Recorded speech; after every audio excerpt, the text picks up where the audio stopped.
Rizky pulang ke rumah dengan keadaan yang happy. "Kemana aja kamu baru pulang? Banyak keringat juga, abis dari mana saja?" tanya Sastro, yang melihat anaknya. "Tadi abis kerja kelompok, abis itu main bola," bohong Rizky.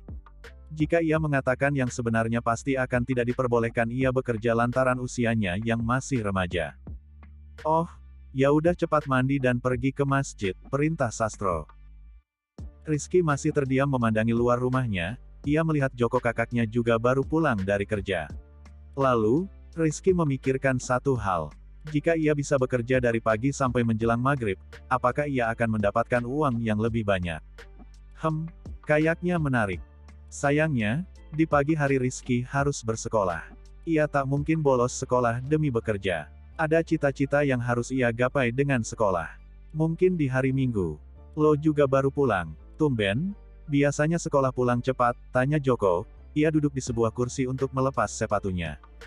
"Kak." "Iya, kenapa? Gue boleh nanya nggak?" Rizky ingin menanyakan, berapa penghasilan Joko dari bekerja pagi sampai sore seperti ini. Joko tersenyum, "Boleh, mau nanya apa? Berapa upah yang lo dapetin dari bekerja pagi sampai saat ini baru pulang?" "Pasti banyak ya," kata Rizky antusias. Joko nampak berpikir, kenapa adiknya yang kecil ini menanyakan perihal orang dewasa. Apa mungkin ia akan meminta uang jajan kepadanya? Tidak, sesama saudara tidak boleh pelit. "Kak," Rizky menyenggol lengan Joko, karena tak ada jawaban darinya. Iya, penghasilan ya, setiap harinya mendapatkan uang 70.000. Kalau minggu kan libur, jadi minggu nggak dapat uang. Kali aja sendiri selama 1 bulan, jelas Joko dengan jujur. Rizky kaget, kenapa penghasilan kakaknya yang bekerja dari pagi sampai sore hanya 70.000. "Gue yang bekerja hanya 3 jam bisa mencapai 50.000, apa mungkin karena sayuran itu habis?" batin Rizky. Lalu Joko masuk ke dalam kamar miliknya yang berada di paling depan. Joko dan adiknya bernama Rudi jarang sekali berbicara, seakan sibuk dengan dunianya sendiri. Padahal, satu sama lain selalu peduli. Ternyata rasa peduli tidak harus dengan percakapan yang sering, dengan saling berdiam pun bisa. Entah karena malu, atau alasan yang lain Rizky tidak mengetahui akan hal itu. Tetapi, Rizky ke kedua kakaknya selalu sering berbicara. Apa mungkin Rizky yang masih kecil butuh bimbingan dari kedua kakaknya? Rizky berjalan menuju lemari miliknya, ia akan segera mandi. Kalau tidak, pasti Sastro akan memarahinya. Waktu yang terus berjalan dengan cepat. Hari-hari yang Rizky jalani begitu-begitu saja, sekolah, bekerja, dan di rumah digunakan untuk belajar. Pendapatan Rizky dari bekerja juga tak menentu, kalau sayuran sampai habis Rizky akan mendapatkan uang 50.000. Tetapi, jika sayuran hanya terjual beberapa saja ia hanya mendapatkan 5.000 saja. Tapi, Rizky tetap menjalaninya dengan enjoy, tenang dan happy.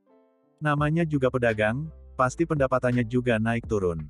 Tak mungkin selalu terjual habis, pasti akan ada momen di mana hanya terjual beberapa atau hanya separuh. Uang tabungan Rizky dari bekerja juga sudah cukup banyak, ia masih tidak tahu akan menggunakannya untuk apa. Dan saat ini Rizky juga hendak masuk ke SMA. Pasti di sana juga membutuhkan banyak uang, pelajaran semasa SMA pasti akan lebih berat, menghabiskan banyak uang untuk membeli seragam dan masih banyak keperluan lainnya. Karena hari ini merupakan libur sekolah, Rizky meminta ke Widya untuk tidak bekerja dulu. Ia ingin berlibur sejenak meskipun ia masih membutuhkan banyak uang. Sesuatu yang dipaksakan juga tidak baik. Saat ini Rizky pergi ke sebuah sawah, duduk di sebuah gazebo di sana, menikmati semilir angin dan hijaunya pemandangan sawah. Karena tidak ada orang, ia membuka tas miliknya. "Gue hitung dulu, kira-kira udah dapat berapa ya dari kerja," batin Rizky. Selama mendapatkan uang dari bekerja, Rizky tidak pernah menggunakannya sepeser pun. Ia selalu memasukkan ke dalam tas miliknya. Rizky mengeluarkan lembar uang satu persatu dan menghitungnya dengan teliti. 10 menit kemudian, Rizky telah selesai menghitung seluruh uang yang didapatkan. Ia bahagia, sedih, dan juga kaget. "Gila, gue bisa mendapatkan 10 juta. Bakal gue apain enaknya uang ini?" batin Rizky. Ia juga memikirkan bagaimana baiknya uang ini. Yang jelas Rizky tak akan menghamburkan uang yang telah ia dapatkan mati-matian. Tak lama, ide pun muncul. Rizky berniat ingin membuka usaha sayur sendiri, uang yang didapatkan akan ia gunakan untuk modal usahanya. Apalagi Rizky sudah banyak memiliki pelanggan tetap. Tapi bagaimana dengan Widya?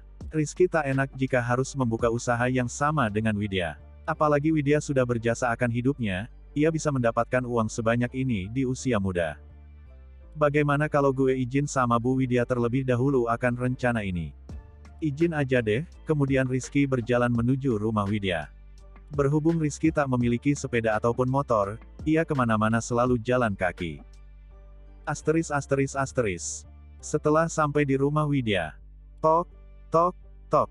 Assalamualaikum, teriak Rizky dari luar. Waalaikumsalam, karena Widya juga sedang tidak bekerja, ia langsung membuka pintu untuk Rizky. Widya sudah sangat hafal suara Rizky karena setiap hari selalu mendengarkan. Setelah membuka pintu, Rizky. Ada apa? Katanya hari ini meminta libur. Tanya Widya ramah. Ada yang ingin disampaikan, Bu. Boleh. Sebenarnya Rizky tak enak jika harus bersaing dengan Widya, tapi apa boleh buat. Ia tidak mau jika seperti ini terus, ia harus bisa berkembang dan berkembang. Boleh, silahkan masuk dulu. Widya sudah menganggap Rizky seperti anaknya sendiri. Karena Widya sendiri sampai saat ini tidak memiliki anak, padahal usia pernikahannya sudah sangat lama. Ya, tapi mau bagaimana lagi? Rizky lalu masuk ke dalam rumah Widya dan duduk di sebuah kursi berwarna abu-abu dan Widya yang berada di depannya. Mau menyampaikan apa ini? Tanya Widya membuka obrolannya. Jadi, saya mau keluar dari pekerjaan ini, Bu. Karena abis ini juga masuk ke SMA, kata Rizky, ia sangat pintar memainkan tempo. Ia belum mengatakan kalau ia juga akan membuka usaha sayur. Oh alah begitu, ia tidak apa-apa, lagian ibu juga akan keluar kota ikut suami. Kamu buka lanjutin usaha ini aja sendiri, nggak masalah kok. Sudah banyak yang kenal kamu, kan? Ini yang ditunggu-tunggu oleh Rizky, perintah sendiri dari Widya. Kalau seperti ini ia tidak merasa bersalah dengan Widya, beneran, Bu. Iya, itu gerobaknya kamu pakai aja. Tapi, kalau sepeda akan dibawa keluar kota juga. Mau gerobaknya, tawar Widya. Widya ini merupakan malaikat penyelamat hidup Rizky. Beruntung ia bertemu dengan sosok Widya ini. Mau, Bu, jawab Rizky bersemangat.